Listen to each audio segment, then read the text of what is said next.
This video is going to be a deep dive theory discussion, theory study video with the button versus big blind, 40 big blind scenario in an MTT as the backdrop for hands that we look at. This is more than just a drilling hands in a solver video. I go into a lot of detail in theory terms, how no limit hold'em works essentially. So I think there's a lot of groundwork theory that can apply not only to a button versus big blind spot, but to all spots across the game tree. This one's definitely a must watch if you are looking to up your understanding of how no limit hold'em works. And I think even if you are a cash player, you'll get some value out of this, despite the fact that it is a button versus big blind, 40 big blind MTT spot. There's plenty of theory concepts I hit on here, and they're theory concepts that a solver is not going to explain to you. I think this is kind of what's missing in the new age player, especially, but even players who have been around for a long time that just blindly drill and don't really formulate much thought beyond running through bunches of hands. I'm going to attempt to bridge that gap a bit with this video. It's going to start off with a introduction on how I like to approach studying MTTs. If you are already familiar with that, or you don't really want to hear about that, you can jump to the next part, which is the aggregate reports. I don't go into great detail about the actual ag reports. I just briefly go over them, but I do start to jump into a deep theory discussion as I'm looking at the ag reports. So I think that one you probably don't want to miss. From there, we work through a few hands that come up in the trainer. And then at the end of the video, I wrap things up with takeaways and I go into a discussion about some theory. Lots of good stuff in here. You might want to take notes or watch this back a second time. First time, maybe just listen through, and then the next time take notes. Kind of depends on where you're at and how familiar you are with my coaching and teaching. If you're a seminar member, this is probably going to be similar to what you're used to seeing from me. If you haven't been in my seminars, then this is a bit of an insight into what to expect. With that, I hope you guys enjoy it. Let's get into the poker content.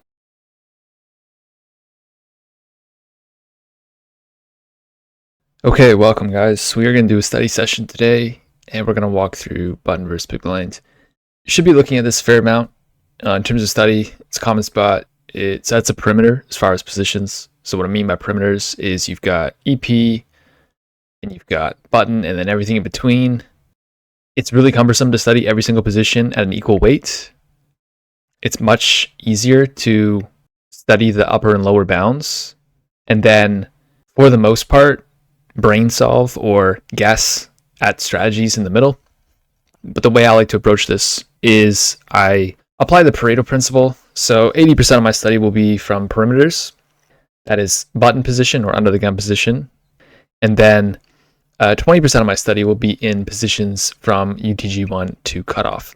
There are some specific nuances from other positions against the blinds that are worth diving into, but when it comes to actually studying each position, I'm not going to bother studying everyone equal weight. And as far as whether to study button or under the gun, in terms of like how often, button is going to be studied at an 80% to a 20% ratio relative to UTG. So you can see how Pareto just is fractal in pretty much every aspect of no limit or poker when it comes to studying. I think this is how you really learn the game and learn it quickly. This is how I learned cash.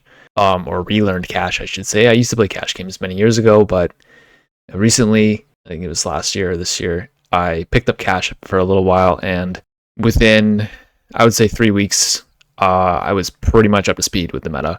The way I had approached cash was I set the perimeters, I studied button versus big blind, I studied under the gun versus big blind, I studied 80% of my blinds versus an open study was versus the button, 20% roughly was versus UTG. And then of my total study, I had about 20% of the total study of that situation from the other positions versus big blind. So if you feel overwhelmed when it comes to studying, in my opinion, this is the best structure for tackling the game tree. You can also extend this to stack sizes. So in tournaments, we have different stack sizes, right? In cash, it's 100 big blinds, but in tournaments, you've got every stack. So what you can do, I would go a little bit different than just picking exact perimeters. I would do like, say, 40 to 100, and that's kind of one perimeter where 80% of your study should probably be on 40 bigs because 40 bigs is a more average stack in a tournament. Later in the game, when the dollar EV of your decisions is higher, it's going to be with shorter stacks. With that said, 100 big blinds is not irrelevant. And it's important to understand the strategy shifts between 40 and 100. So 80% of study on 40, set the perimeter at 100, and then study 100, and then brain solve, fill in the blanks in between. Spend 20% of your total study of this block in the middle. Makes sense. And then same thing for going lower. The way I would look at this is I would just break it into two. So 40 and 100, that's block one. 80% study in 40, 20% study in 100. And then of the total, 80-20, 80% on the perimeters, 20% in the middle. And then for this block, I would go like probably 80% of your study at 20 or 25, and then 20% of your study of this section at 40. Of the total 80% and 20, you're doing 20% of the middling stacks. And you could break this into then threes, I suppose. The shorter stacks get a little trickier though, because there's a lot of very specific nuance differences between, say, 10 or 12 big blinds and 17 and 14. 17 is a little bit closer to 20 in terms of strategy because EP is not open shoving, but button gets a little bit different. And then when you have asymmetric stacks, things get a little different. So I will say for the smaller stack situations, for the later stages of MTT, it gets a little bit more complex in terms of how to sort. But I think when you're just starting out, or even if you're not just starting out and you're a vet, but you're trying to overhaul your game, breaking the game into blocks definitely helps. So you can do 80-20 from these two sections here, from like 40 to 100 and then 20 to 40. And then you can maybe break it a little bit more equally amongst the shorter stacks, which I guess that's where the principle would break down, but it's up to you how you want to sort it. I tend to study these stacks a little bit more equally. You know, it's not a perfect model, but it's a way, it's a method. And then you can do the same principle for 3-bet pots as well. So 3-bet pots for 40 big blinds, you focus on blinds versus button, and then you would focus on blinds versus EP, and then, you know, fill in the blanks.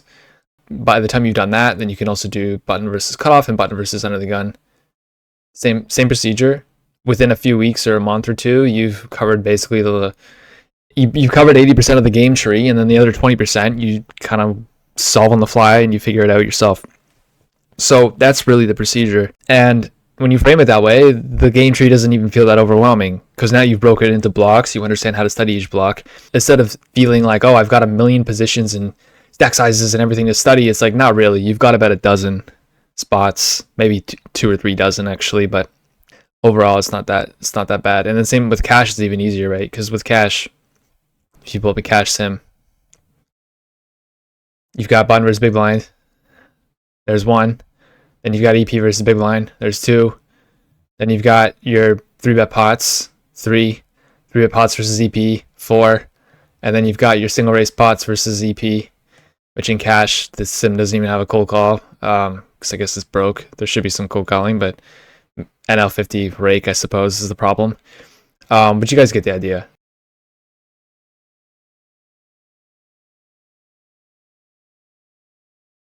Okay, so moving on, and then as you study each spot, I personally like to look at the preflop ranges first. Let's get just a quick primer so we remember what we're opening. It's very important to know what your range looks like. So if you don't know what your range looks like, you're already in a problematic spot, because when you go post flop, you need to know which hands are sorted into which blocks. If you don't even know what your range looks like going into the flop, how are you supposed to sort your range out on the flop or the turn? So this should be pretty much second nature to you to have this down. And then big blind strategy. As you can see, we're not 3-betting all this suited stuff. This is something you see deep, but we're more polarized. And some 3-bet jams. Now, that's the chip EV model, so in an ICM model later in the game, you might not see as many jams, depending on what the other stacks are. For this video, for this drill, we're going to just do chip EV. And then the next stage would be to look at the aggregate reports. Big blind calls, and you can see there's really not any leading, with the exception of 6 high flops, some 7 high flops, and some 5 high flops. Mostly going to be rainbow boards. Not going to get too much into the leads here. It's something that can be explored in a different video. We're going to focus more on big blind strategy, but it's important to note that big blind should be leading on 5s, 6s, and 7s. So that's going to impact the button strategy. Very common and standard theoretical, practical idea in No Limit is if your opponent is missing bets where they should be betting, then you need to proceed with caution because they are now checking hands that would otherwise be VPIPing into the pot. They have more hands that can VPIP into you, therefore they have more strong hands because some of their strong hands are going to be leading. But if they're taking their strong hands out of their lead and they're putting them in the check, now you have to be concerned about putting money into the pot against a range that's stronger. So overall, if someone is not hitting their leads, then you should be c-betting less frequently. So as an in-position player, your decision on whether to lead or not is going to depend on in-position strategy.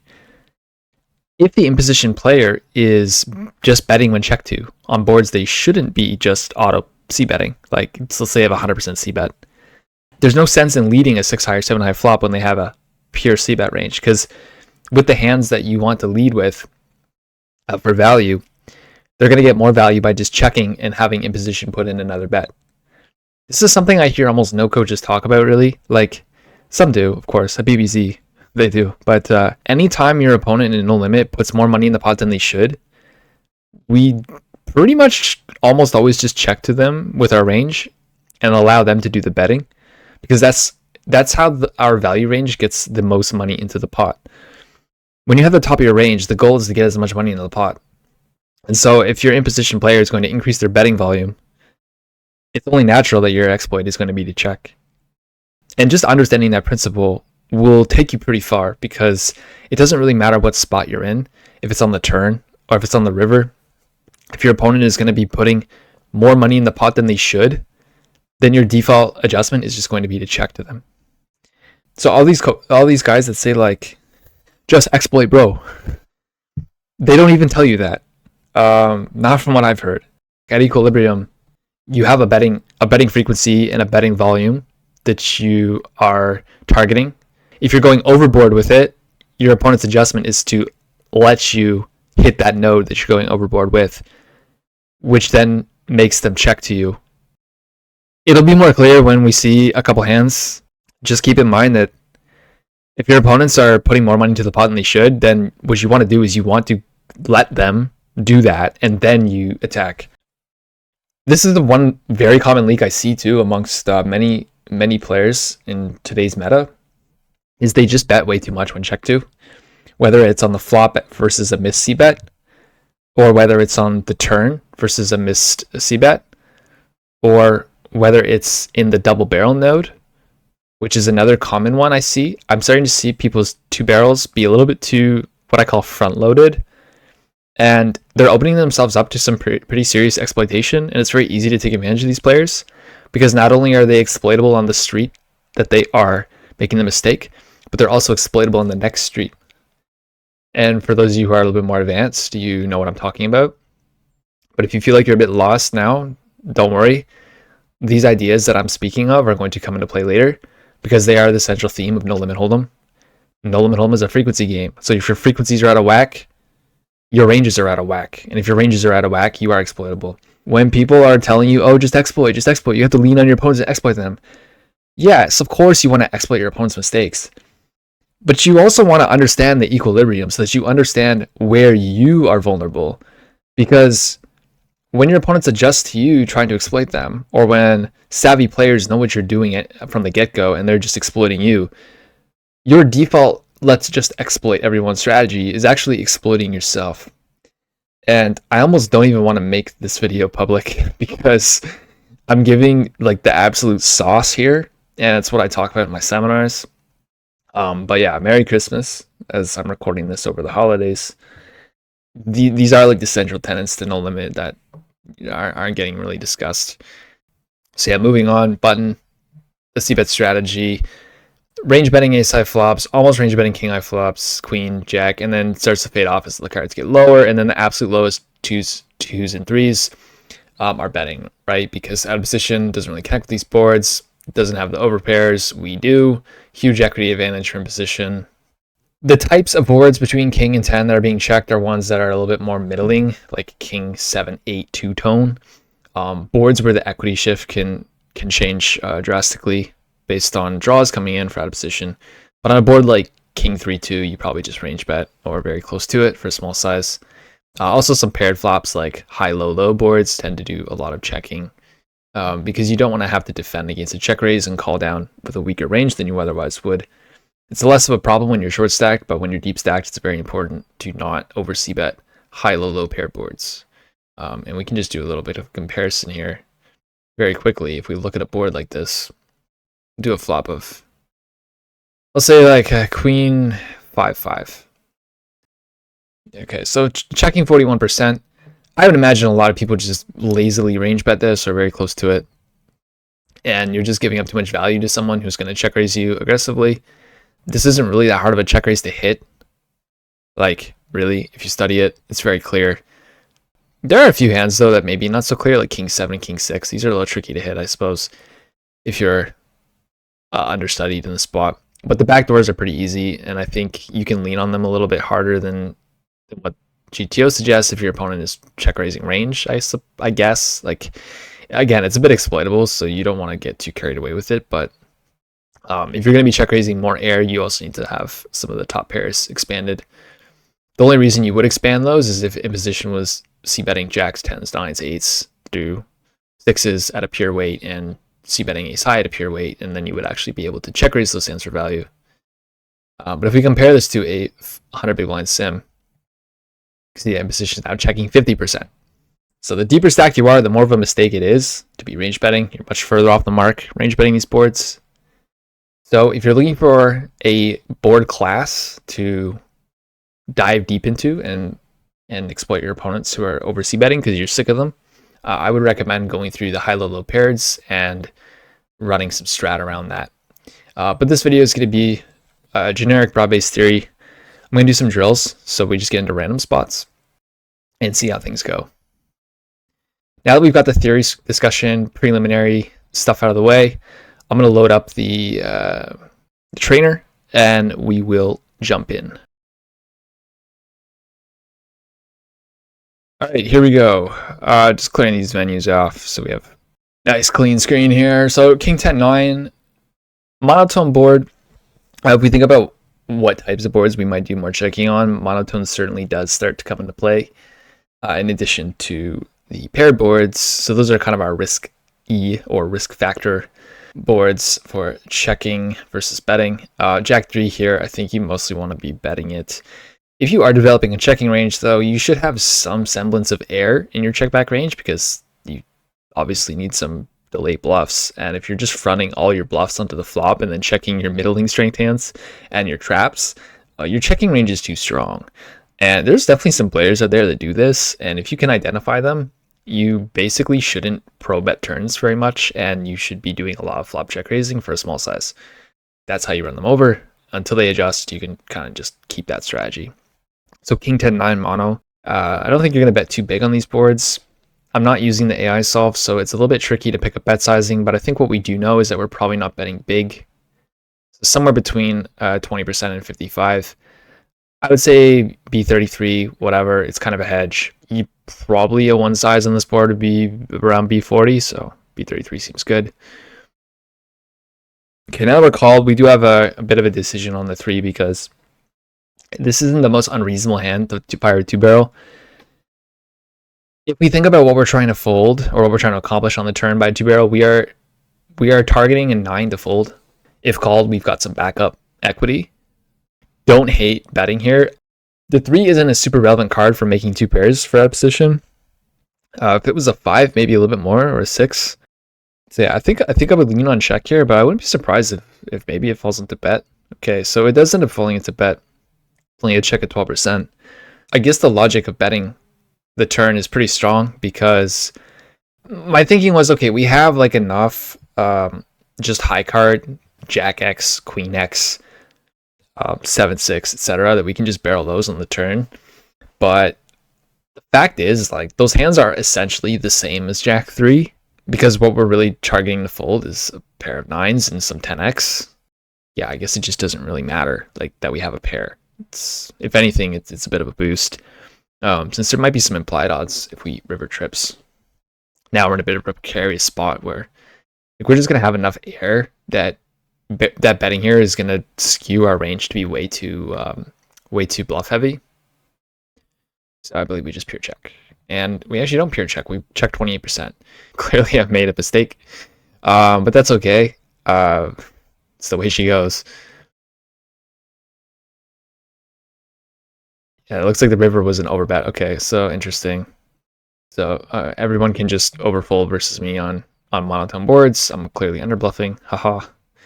Let's see how our strategy looks. So yeah, we determined that on the flop we're going to have some checks. That we want to have some air checking. So you can see there's a sliver of checking with Jack 3. There's a sliver of checking with Jack 4. Some checking with Jack 5 and Jack 6, Jack 7, right? So we're going to do some check backs with the queen highs as well. We want to have some semblance of mixing with these hands.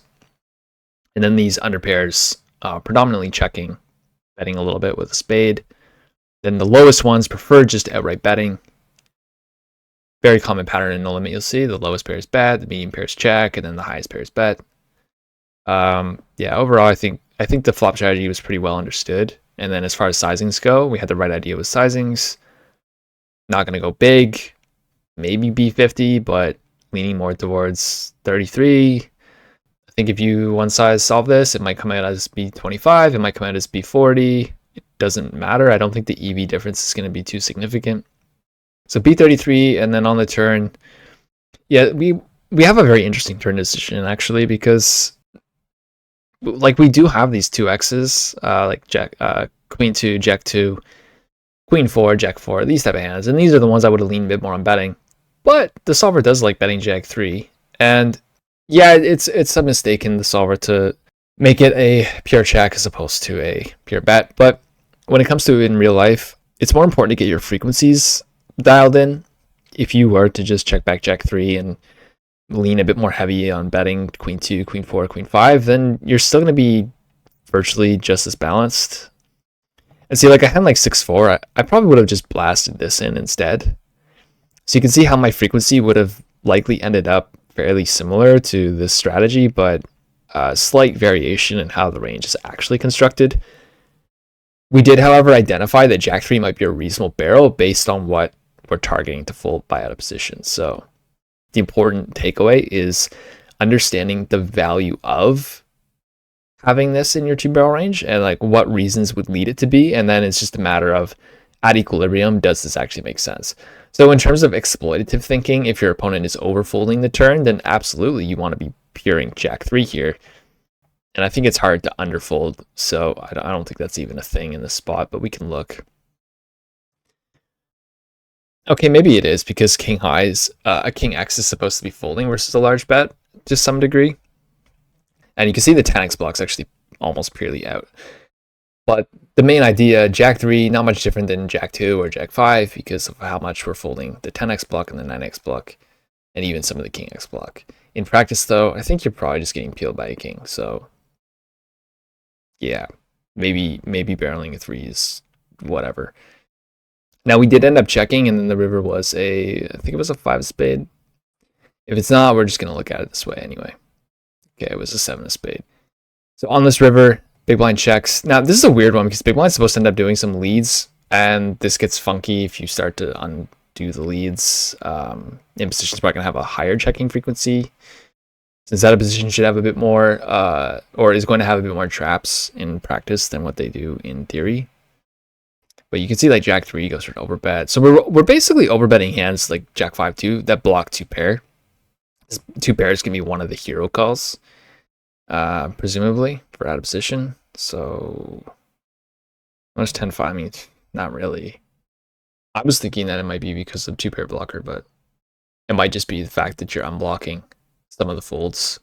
It's like having a 7 means you're blocking 10-7 and King 7.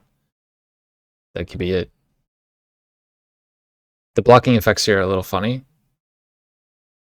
Okay, so here's what's going on. When a spade was up on the river, it doesn't really matter if you have Jack 5 or Jack 3 or Jack 7. Your hand is basically worth the exact same because out of position is going to lead their air, right? If they have, they should have some air here, right? Like, okay, there's Jack 7, there it is. So Jack 7 and Jack 8, they're just leading on the river, so they don't actually have any air. So by the time they do get to the river, they're just paired, essentially. They have no mate hands. No, all no mate hand block, there we go. Love these filters. All in the made hand block is just bluffing the river. And so once you actually get into this node, you're not ever up against anything worse than a pair. So whether you choose a pair or whether you choose air, like a high card, it matters less because they're essentially worth the same. What you're really looking for is which hands have the best blockers or best anti-blockers.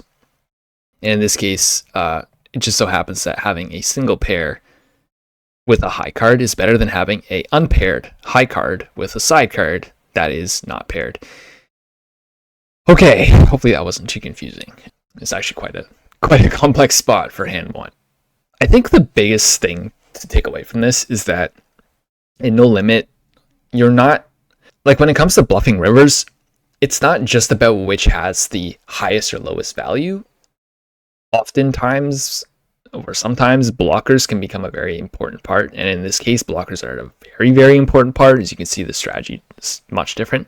And I think in practice, people usually do this automatically the backwards way, which is accidentally correct in many spots, but in this spot, it's not.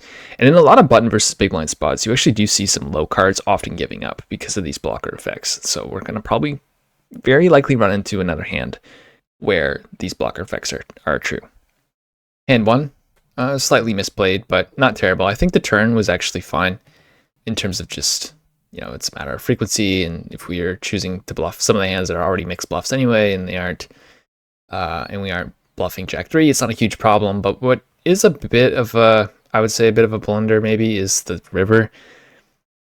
Like, if it's pure bluff, then you should probably be just bluffing that and not the other combos. And as we looked into the hand, we could see why that is.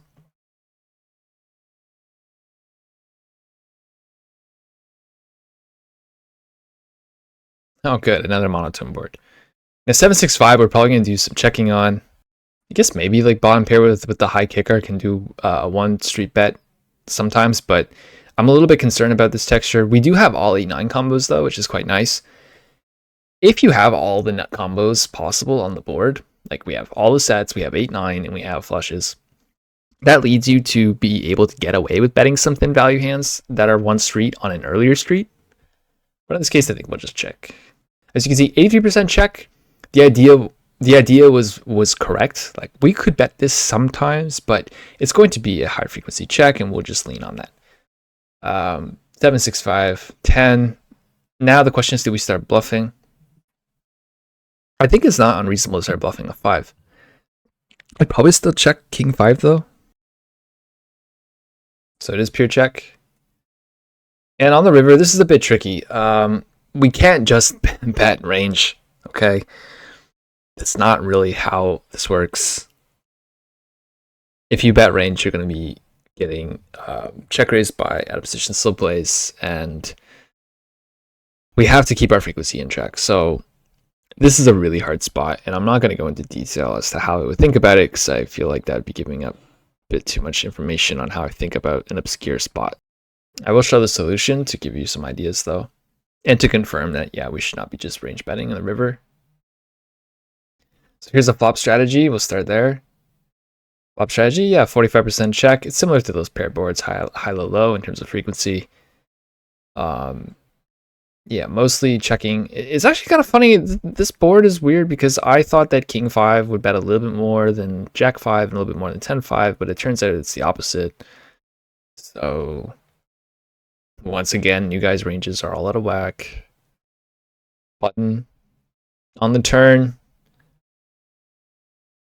Yeah, okay, like 9-5 starts to fill a bet in. So the right idea in terms of, hey, you could probably bet a 5 here, but it actually stops at Queen 5, Jack 5. There's a sliver. It doesn't start at the higher cards. The higher cards are more showdown value, so we're just taking them all the way. And on the river, out of position strategy should look like nothing too crazy. Like, it doesn't make sense for out of position to overbet here, and also in position is uncapped. So out of position is uncapped, but in position is also uncapped. Out of position has some nut flushes, but they don't have as many as in position. I'm not sure. There's actually a way to look at this. So equity, if we go into the equity and we look at, by number. Okay, it looks like in position actually has slightly less net equity than opposition. So that's a little bit funny.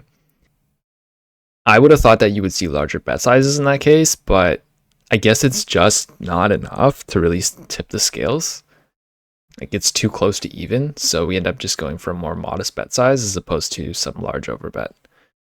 And then in position, okay, so in position gets the overbet because they are uncapped, and then also folding out the chop. There's that position, doing some check jams.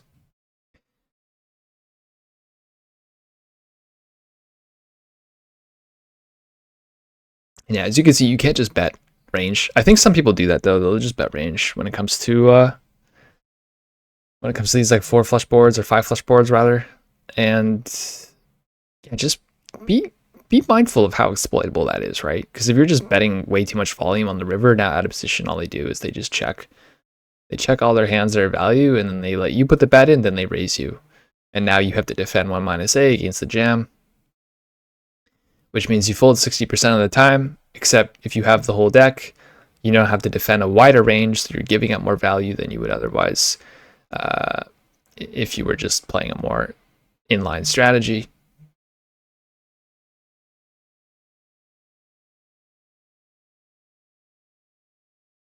$9-5-3 now. I think a6 here can go either way. Having a 6 is nice because you do block some of the check raise bluffs, and you have sometimes the best hand when called. You've got some suck out equity if you're behind. This hand doesn't play exceptionally well facing turn probes unless it's on a 4 or a 6. I think this is probably a mix. I'm going to check. And what do you know? It's a mix. So flop logic pretty solid. Got ourselves into a couple of tricky turn and river spots. There's our 6 on the turn, so we're going to call. It looks like raise is actually a thing. Now on the river, we have to decide what we're going to do because we're in a bit of a precarious spot. If we fold here, it kind of feels like we're overfolding, right? This is where a lot of players in the limit get tripped up. And they get tripped up because they don't have a framework for how to deal with facing a river bet. And that may be for a variety of reasons. I think if you're floating around YouTube for strategy content, what you'll often find is you'll get a very much a polarized delivery of, oh, you just have to exploit here, and then, oh, people always do this, so then you do this. If people always over bluff, then you just call. And if people always under bluff, then you just fold. And it's like, yeah, obviously. We already know that. You don't need to tell me.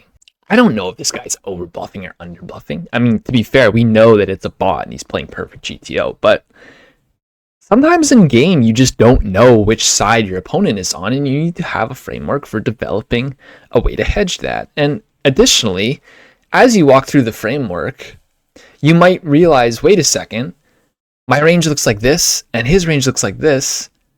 I think he's surely going over the line on equilibrium here. Okay, good. Now I can just bluff catch. But it starts with a framework. And if we don't have the framework, then we're just sitting here guessing. Nobody wants to be sitting here just guessing. They want a framework. And let me tell you guys, I can tell who doesn't have a framework when I play. Because you know what they do? They get in a spot like this and they auto snap. They snap call or they snap fold. Now, to be fair, sometimes you just have a hand that's an auto fold or an auto call. But if you routinely are auto folding or auto calling in river spots, I can tell you, you're probably not actually walking through the framework to decide what to do. You're just making a guess. The other tell that somebody would exhibit if they don't have a framework, and it's usually not against small bets, but against a large bet, they'll sit there for they'll use 4 time banks, right? You ever seen that? Or they just tank, and then they call, obviously, because people call when they're confused, and if they're tanking, they're confused. Usually. Sometimes the person's going through the framework. If you see me tanking, you know damn well I'm using my brain, son. But if you see some rando, country I won't mention, going to the tank, you bet your ass they don't have a framework, and they're trying to find on their little spreadsheet, ooh, what does the population do? How do we develop a framework here? Well, it's very simple. You just got to walk through the steps. And the first step is, what does our range look like because we're on the defense. So we want to know what our range looks like. Well, you could also look at what your opponent's range looks like, but and it really doesn't matter that much which way you start. Sometimes I advocate thinking about what your opponent's range looks like. In this case, I might default to what my range looks like, because if I'm on defense, I want to think, where am I in my range? Where are we in our range? Well, let's back up to the flop, right? What do we have on the flop that checks back? We've got 3x, we've got 5x, we've got ace highs, king highs, some flush draws, some backdoor flush draws, some 9x. So where's the 6 relative to that? Maybe it's like the bottom half by the time the river comes to 7, since we've backed ourselves into an 8 sometimes, right? We backed ourselves into a 7 and 2 pairs sometimes, right? We backed ourselves into a flush sometimes, right? But the question is, how far down? Well, we got 5x and we've got 3x and we've got some ace highs. So 6 isn't that far down. And if we look at the pot odds we're getting, right, we only need to be at 21%. Our opponent bet 4.5 into 12.8. So we have to defend, roughly 70% or so. If we're folding 30%, if we're folding the bottom 30, does a6 fit into the bottom 30? It's close. It might not. And then this is where some blocker effects can come into play. Like maybe it's better to call a 5 with a different kicker than a6. So that's a reasonable. All in all, though, I think a6 is a pretty clean call here. And for this bet size, it'd be hard to get away because of how many high card ace highs we have, how many 3x and how many 5x we have. We also have worse 6x. So yeah, I think we're stuck calling here with a6, but could be wrong. That's the framework, though. We want to think, where are we in our range? Now, the other side of the coin is, what is our opponent's range look like, and what are they value betting? When they bet this size, maybe they're repping in 9. And then they can have some traps built into the sizing to offset what they're representing. When you block bet or you bet under pot, you're representing not a very strong hand, right?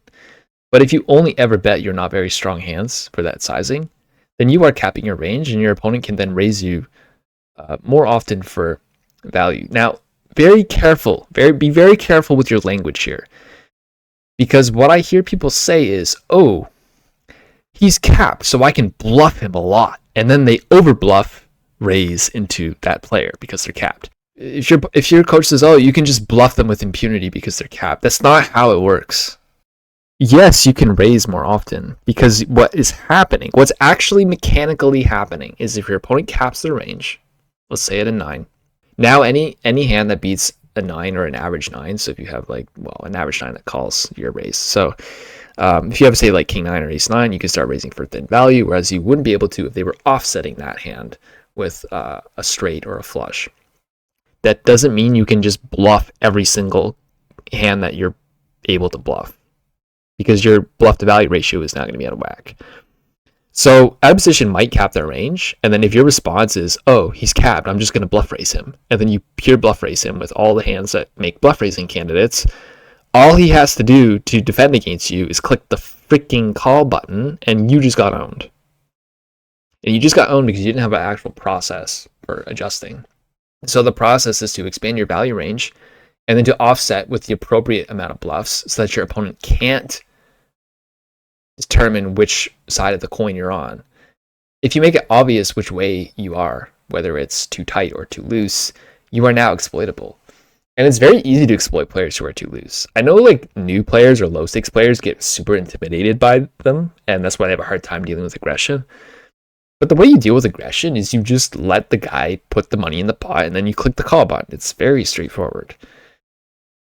So, long-winded way of saying, just exploit, bro, by raising is foolish advice, and it's not rooted in any theory whatsoever. It's just it's too binary. It's too, oh, just do this if they do that, and then what happens if you get countered? Well, then don't bluff them. And it's like, no, then you're not bluffing ever. Like, look, guys, I've been doing this for 15 plus years, and I've went deep into the exploits and deep into the theory, and every spot circles back to having a theoretically strong range, or at the very least understanding what theoretically strong range should look like, and then building from there.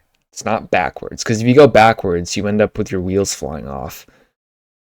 And this what when I talked to Jordan about this, he told me he gets a lot of students that come to him. They're like, well, I went to so and so and they told me just exploit, and I was exploiting for a while and it worked for a little bit, and then I started to get owned and I didn't know what to do, and then it was so exhausting. I was trying to keep up with all these dynamics, and I need a framework. You'll eventually get to the conclusion that you need a framework. Hopefully you don't have to spend too much time and money to do it. This video, being free, may just be the most valuable thing for someone out there. And for some of you, it's just going to be boring, or it's just going to be review. Or for some of you, you won't understand what I'm talking about and you're not at the level yet, but feel free to leave comments on these type of things. I can definitely clarify any of the speech that I'm going through. All right, so we've got through the framework idea and we're on the river. We realize we're probably around the bottom third of our range. Okay, whatever, we probably should defend. So click call. Well, what do you know, 86%. I guess there's probably a reasonable chance that it gets bluff raised on the river. Yeah, there we go, 5% of the time. But your hand is very much around the indifference point. If you have a lot of experience in the game, take notice of how you feel about river spots, because if you feel like you don't know what to do and you've been playing forever and you have 15 million hands under your belt, there's a good chance that you're right at the equilibrium. And that's about the feeling that I got in this hand, where it's like, it seems like it's right on the line. And that's your intuition pretty much doing the solving in the background for you. I don't claim to be the smartest poker player in the world. It's more or less just I put in so much volume and time that the intuition becomes pretty dialed after a while. And so I hope that's encouraging to those of you who are out there on the grind. You really just got to keep at it, put in the work, don't quit, keep going. And over time, you just get sharper and sharper in terms of like guessing. Because like in game, like I don't even have to walk through the process very much if it's just automatic.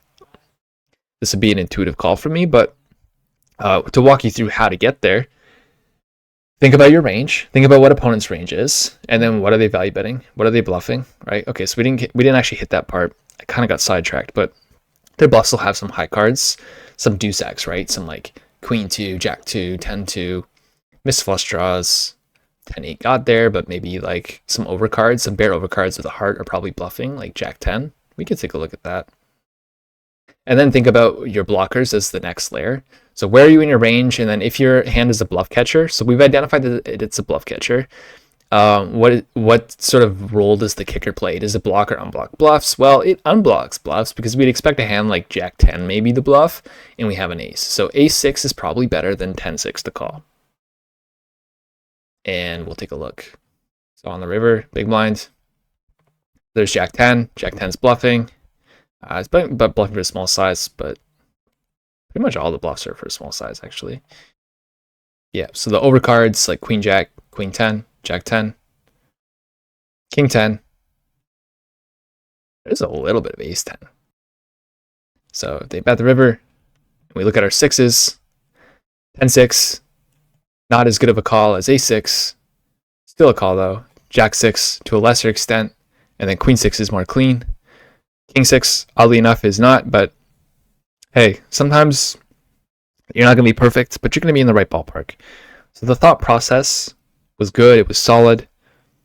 Yes, there are some minor discrepancies in the kickers, but overall, in terms of defense, you're going to be pretty close to this folding 30% roughly. And that's what we guessed, right?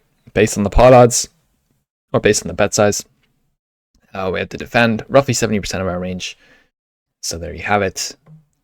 Eyeball, I know it says 28 and I said fold about 30. We're not trying to be perfect. We're just trying to get it close enough so that we're not getting run over one way or another. And you can see a 6 calls before a 5, before a 3, but there is some kicker discrepancy. As I mentioned, like maybe some kicker of a 3 or a 5 calls, and it is the ace. So ace 3 and ace 5 are relatively clean calls. 10-5, not so much, because of the way that out of position is bluffing, they're bluffing with 10x. I might just leave a note in the comments about the procedure for bluffing to value, or maybe I'll leave it at the end of the video after I stitch this up. That way you guys have a little bit of a words, a takeaways.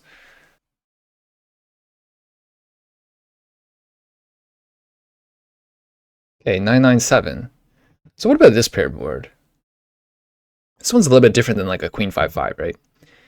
It's like high low, although it's more like medium, like medium low, if you want to really get specific on defining it. But the highest card is the pair and the lowest card is not. Also, the pair here is very relevant because we have all the 9x offsuits and the 9x suiteds in our range. Whereas if we're opening on the button and the pair on the board is a 5, that's a little bit better for the big blind because we're not opening 10-5, 9-5, and queen-5 offsuit, right? But we are opening those hands on the 9x block. So I think you're going to see a lot of betting my position here. And as a result, you're going to see hands like ace high get a street of value, ace 10, pretty great. We've got the overs to the 7. Looking good. I'm gonna go for the small bet. And it looks like the sizing's probably mixed, so there might be some checks as well. Now we get into a fun one because we have to defend against a check raise. Guess we got a nice sequence of boards here. And we'll defend. And we get check too. So question is, do we bet? Do we check? If we go back to thinking about where we are in our range, we're kind of in the lower mid, right? So we have an ace high. We have a pretty strong ace high. We're going to peel the flop with some king high. Well, king high is a pair now. So our ace is probably devalued a bit in terms of range. So it's maybe in like the bottom quarter. We also have some high cards like jack 10, jack 8, 10, 8. So the draws. 8, 6 suited. We have 7x. We have lower, weaker ace highs. We have like queen. We have stuff like queen 5 with a backdoor flush draw. Like those kind of hands. We've got a decent amount of like air to bluff, like queen high and some draws. If we have ace 2, we'd rather bluff with ace 2 than ace 10. So I think just betting here is kind of wasting your hand, and it's also giving big blind the opportunity to own you, because if you just bet when check 2 in these check raise flop spots, you can open yourself up to getting double check raised. And now I know it's probably not going to happen at a $30 MTT, okay? But like, if you are playing against tough, tricky opponents at high stakes or mid stakes, they're going to be thinking about these things. The biggest takeaway from today is if your opponent is putting in too much betting volume on the turn or on the flop, then your strategy becomes a default check. And so if you know that in position just bets when check 2 after you check raise a paired board because they assume that you never have trips, then you should just check range to them on the turn, because you know you're always going to get an extra bet in with your trips. And I guarantee you there's some stables out there that do this kind of stuff. And once you find out who they are, the poker becomes a lot more fun. We're going to check. And, of course, I get owned. GG me. Looks like the EV was at least close, given the action. And then on the river, I mean, this is tough, because, like, it's probably a raise for value, considering the bet size. But we're going to get repopped here sometimes, so. And it looks like I blundered. Okay, so it is just a pure call. Interesting. So on the flop, pretty much a range bet or close to it. We identified this because the 9x was really heavy in our range. There is some checking, but overall, I think like if you get around about 20% check, you could just simplify to range bet, and it wouldn't really change your EV that much. Another thing to consider too is if your opponent is not check raising enough and not barreling enough after check raising, then range betting becomes very attractive because they're not putting enough betting volume in. So if they're not putting enough betting in, then we can take advantage of that by just betting ourselves. The betting volume idea works both ways.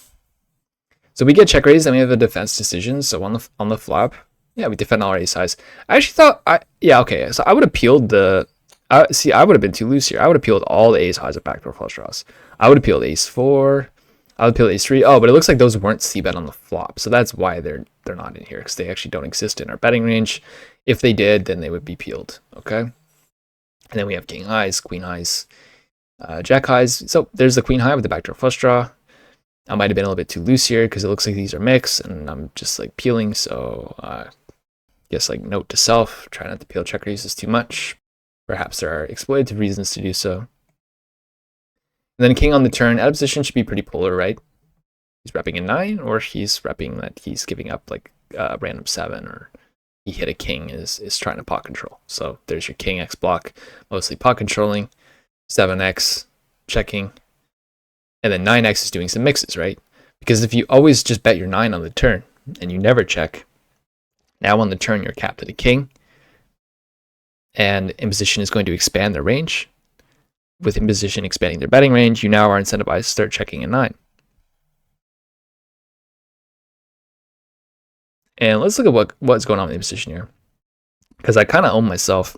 I didn't bet, so it really does like betting with a 10 of diamonds.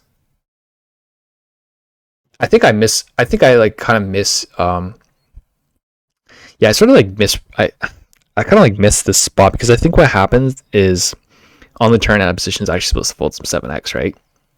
Because now they fill the king, so they don't need to defend all their sevens. So a 10 of diamond with an ace, it's actually a pretty clean hand to bluff.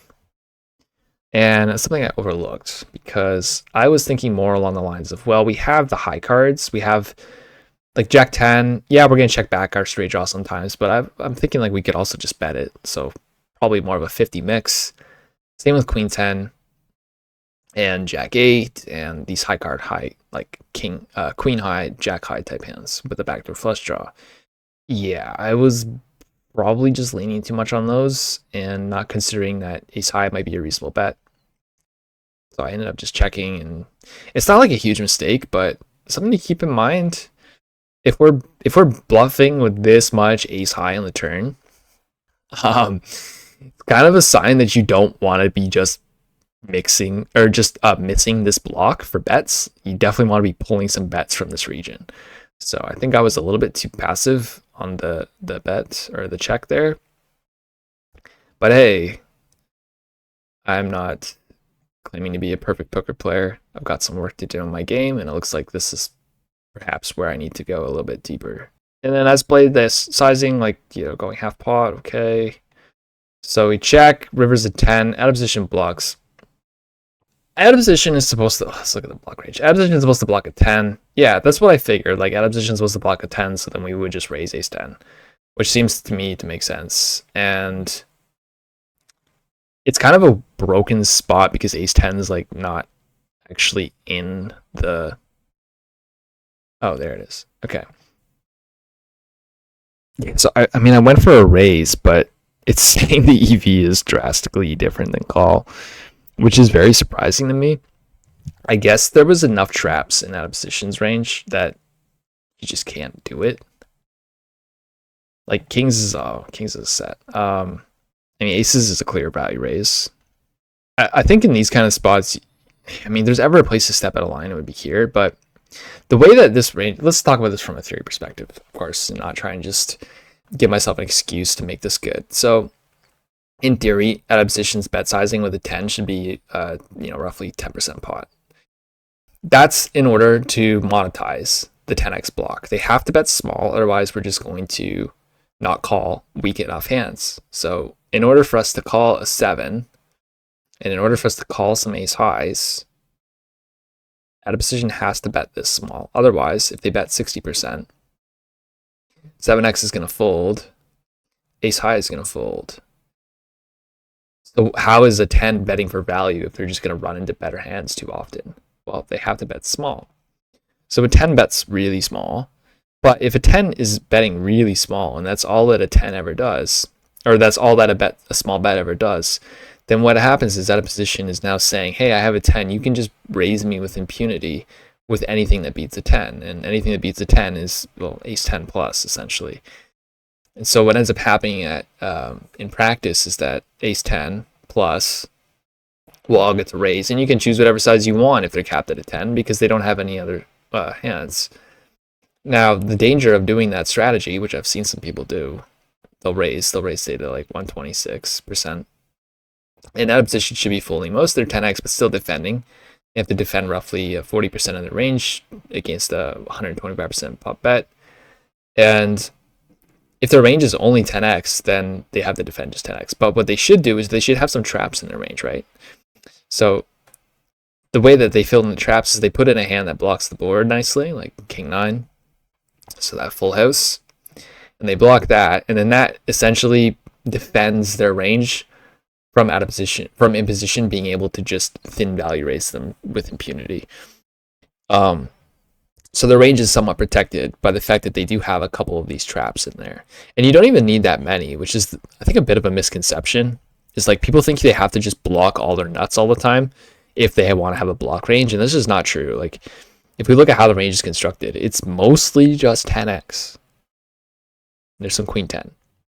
but it's mostly just a 10. And then you do have a sliver of king 9 and a sliver of king 10. That's it. It's not like you're just peering king 9 and 10 on the river. So all you need is just a few of those, and then it becomes problematic for imposition to raise ace 10. So when I raised ace 10, my thinking was like, yeah, we can just raise your value because imposition is out of position is just blocking a 10, and they should have some traps. But I thought that out of position would have enough traps that they would just, or not enough traps to offset that. Turns out I was wrong and that they do, but it's up to you to decide in practice whether or not your opponent has enough traps, and if they don't, then you can expand your value range a little bit. And if they have too many, then you just click call and you own them. So if they have too many traps, you would just take king 10 and say, okay, well, I call because you're just trapping me. Or even like pocket aces. Like, God forbid they are super trappy, but they'd have to be super trappy to not raise aces versus a 10% bet because of the way the blockers work. Since aces unblocks, the thin value that they were going to bet. Recap on the turn, we should be betting a fair amount of our ace highs, because if we do bet, imposition should be mixed folding some 7x, I believe. Didn't actually look at that, but we should check it. Yeah, so mixed folding some 7x. There you go. So you get to bluff out some 7x. You have a 10 of diamond, which I guess stops you from getting check raised sometimes off your equity. So that's nice. And you've got some backup equity for when you are called by a king. So when you are called by a king, you still got that ace out. So that's nice and clean. Be mindful of what your ranges look like. Try and think in terms of baseline theory first. What does your range look like, etc.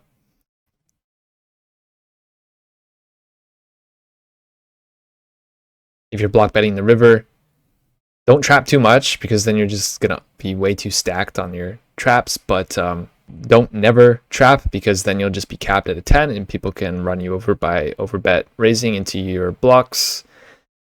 It's a bit of a misconception that they can really get away with this though, because you only have to have like 10% of your range or something, maybe like 15% of your range actually trapping, and the rest of it can just be a block for value. So if anything, it's quite risky to overdo it against block bets on rivers against opponents who are capable, because it really doesn't take that much to make your raise somewhat problematic. I guess against me, it'll work because I went straight for the raise button with ace 10. Like, we'll do a takeaways and a wrap up separately, and then I'll stitch it on. But there's definitely some misinformation when it comes to how to handle spots.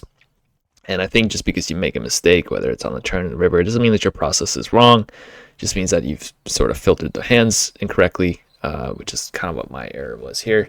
But overall, our process is pretty good. I think on this 9-5-3 board, calling down to a6, we had a nice process for that. It made sense.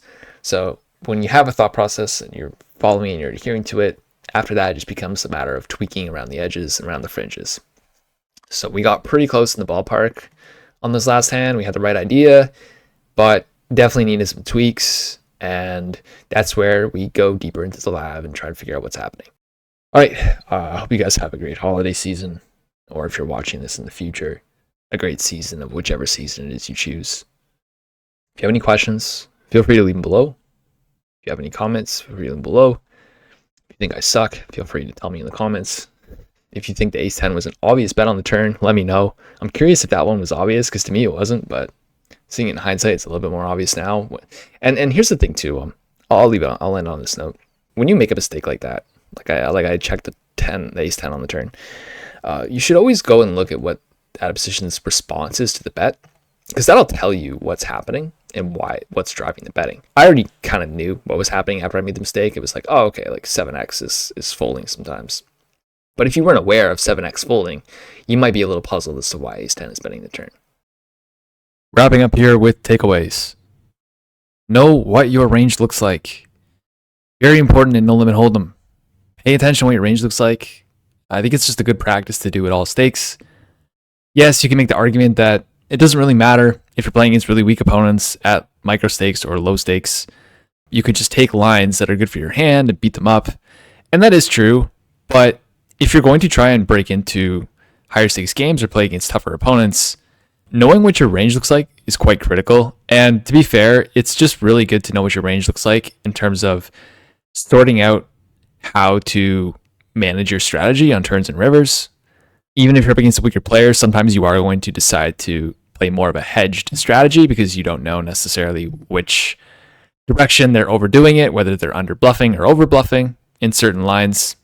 And I promise you that you cannot just guess every single hand. There's going to be some where you don't know, and you're going to want to play a fairly inline strategy with equilibrium. Players who refuse to acknowledge this will sometimes do okay at lower stakes games. Like, they'll have pretty good results, and they'll do okay by just guessing every spot. The problems that they run into is when they start playing bigger stakes, or if they're playing a live tournament where the dollar amount is much higher than what they're used to, their nerves might get the best of them, and they tend to lean a little bit too hard on what their natural tendency is. And so understanding where you are in your range, it really helps you stay rational when the emotions start running hot. This is why you'll see players who otherwise seem to be pretty solid punt it off on final tables or in a live setting. So I think it's pretty critical. And if you're playing live, like, even if you're not playing very high stakes live, you're still going to run into some pretty strong poker players in 2Ks and main event type games. Yeah, I mean, it's better to start figuring out how things work now than just waiting for the last minute. If villain misses bets, and in the case that we discussed, leads, we dial back our aggression in c-betting or betting in general. And if villain leans more on bets than they should, we get more aggressive when check to. This also kind of plays in different directions, where if in position is betting more than they should, as out of position, we then range check to them in many spots and allow them to do the betting, because that's how our strongest hands get the most amount of money in the pot. And now you might say, hold on a sec, new guy. I get that we want to check our strong hands to in position and then allow him to bet for us. Can we just bluff some of our air out of position? And the answer is probably not, but you could, if your opponent didn't know what you were doing, get away with it until they figured you out. You could just run bluffs out of position and then always check your good hands. The thing is, though, if your position is always betting when check to, then you've got a strategy where you want to be check raise semi-bluffing or check raise bluffing them. And a lot of the hands that would otherwise bet as a bluff as out of position would just end up going into the check raise node. Obviously, you can't just check raise the nuts, because then you become that guy who just only check raises the nuts. So you do need to have some check raises that have offsets. That's going to come from checking some of your air hands. High-low-low parrot flops are overdone for c-betting. This mistake is more costly at deeper stacks, so just keep that in mind. You're not going to be able to punish quite as hard on a shorter stack compared to a bigger stack. This is part of the reason why very astute players enjoy playing cash, because the types of post-flop mistakes that people make, they don't go unpunished in a cash game when you're sitting at 1 or even 200 big blinds deep. In a tournament, sadly, you don't have that much dollar gain by punishing people who have poor strategies when they're deep stacked, because deep stack happens at level 1 and 2. And once the dollar EV of your decisions gets very high, you're dealing with much shorter scenarios with ICM. When playing split bet or check flop strategies, you do need to filter some air or no made hand blocking your check back. And that goes through kind of like any line. But whenever you start splitting your range, whether it's checking out of position or checking in position, you need to have some of your air filtered into the other lines, the other nodes, so that you aren't just too stacked on value. Okay, this whole just bluff the block bet like crazy, it's not a sound strategy. Yes, exploitatively, it might work against somebody, but what about the guy it won't work against? We want to have a framework at the very least. I'm not saying don't exploit. In fact, I'm saying you should exploit from a place of knowing what your range looks like, knowing what opponent's range looks like, and then deviating appropriately, not just clicking buttons and then making up a reason to justify what you're doing, which is what a lot of people do, believe it or not. So if that's you, it's time to buckle down and start thinking step by step about your strategy and not just jumping to the conclusion immediately. So overbluffing is okay. It's a strategy that might be correct, but we want to build our adjustments off a framework. If villain's range is more capped than it should be, we start first by expanding our value range, and then we offset with appropriate bluffs. We don't just bluff like crazy, and that may work. I'm not saying it won't. that may work against some opponents who don't know how to handle aggression, but against people at mid stakes, a lot of these guys who play mid are pretty smart, pretty capable players. And the guys at mid stakes that have been around a while understand how to deal with aggression. And the way you deal with aggression is pretty easy. You click the call button. If they're over aggressive on the river in their raise node, you just click call. Low stakes players have a really difficult time with that because I guess mentally it's like hard to click call when you have a weak hand. But the guys overdoing it, you can click the call button. It's okay. It's okay to bluff catch sometimes, guys. You don't need to peer fold your bluff catchers versus everybody. Versus some people, though, you definitely should, but not everyone. So if we have a reason to exploit, we go for it. But we want to be mindful of what hole in our strategy opens as a consequence. Overbluffing is okay if it's a reasonable strategy, but just be mindful of what opponent's adjustment is, right? It's to range call you. And if that's what they're doing in adjustment to you, then you need to basically tighten up your strategy and make it more appropriately tight. And when I say more appropriately tight, I don't mean never bluff, because if you want to play that, well, I bluffed last time, so I'm not going to bluff this time game. I mean, that has a hole in the strategy too, right? So I don't really buy into the whole game flow thing. Some players think it's a thing and they base their whole strategy off of it. It's super exhausting, and it's not a thing against strong players. It's a thing potentially against weak players, though, like really weak recreational players. And if you're in tune with kind of how they're feeling and thinking, then you are able to potentially make some deviations in terms of game flow. And it's not something I completely write off. But if you're up against a solid player, like, guys, every hand is an independent event. It doesn't matter what happened the last hand. Like, the next hand is just a new hand. And you're trying to just play the best strategy possible. And for some reason, there are players out there who think that this is not the way math works. And they have a strategy of first time it's a bluff, next time it's not. The next time it's not a bluff, and this time it's not. And I don't know where that ends up. Because then by the time you're up against someone who's reasonably thinking, you're just getting into some weird leveling game where the guy might not even be playing that game. He might just be playing his range. But you could very easily be fooled by your own ego and randomness. The way you're fooled by randomness is your opponent's response. You might read too much into what their response was when really they were just playing their range. And then you start to create all these narratives around how they respond when really they're just playing their range and they're not actually thinking about what he thinks I think he thinks. He's just thinking, well, I'm here in my range. I probably need to defend. This guy's aggressive enough that he's capable of bluffing. I don't know what he's doing. Call. The whole concept of like against smarter players thinking about this game flow stuff, it's just kind of a waste of energy. And sometimes you get it right, but then other times you get it wrong. And usually when you get it wrong, you don't get to see or know that you got it wrong. But again, against a weaker player, it can be a thing. To wrap it up with the last bit of takeaways here, touched on this a bit, but when thin value betting, river for block bet sizing, you must bet small enough to monetize your value. Otherwise, you just value cut yourself. You have to actually beat out of position is a little tricky because it's technically a little less than 50% in some spots where you can bet, but you need 50% equity when called to value bet. And if you don't have that, you're in most cases just better off checking, especially in position. A common faulty thinking here is, I'm betting bigger so I don't get raised. I hear this one a lot. Or, they bluff a ton, so if I block, I want to size up. Say that to yourself out loud like 3 times if you don't see where this is going. And try and think of how ridiculous it is to say, if they bluff a ton, I don't want to block because I don't want to get bluffed a ton. So I'm going to size up so they don't bluff me a ton. Just take a moment to think about why that is faulty line of thinking. Okay, so you want your opponent to play outside of what equilibrium is, because then we can exploit them. If you block bet for value and in position bluffs like crazy, and he just pure bluffs you with every single combo that he can find, you have a very easy call. And to be fair, you should probably just block the nut hands in your range too, unless of course they're calling a shove or something too wide, and then you would shove those hands and block your thin value hands. But the way you exploit someone who's over bluffing you is click the call button. Sometimes I think the solver era player, and I came into the game before solvers were a thing, so I've done a lot of work in solvers, so I've seen kind of like both sides of this world, and I've seemed to notice that the newer age player who's only grew up in the solver world they tend to have sometimes like really faulty thinking patterns that come up randomly.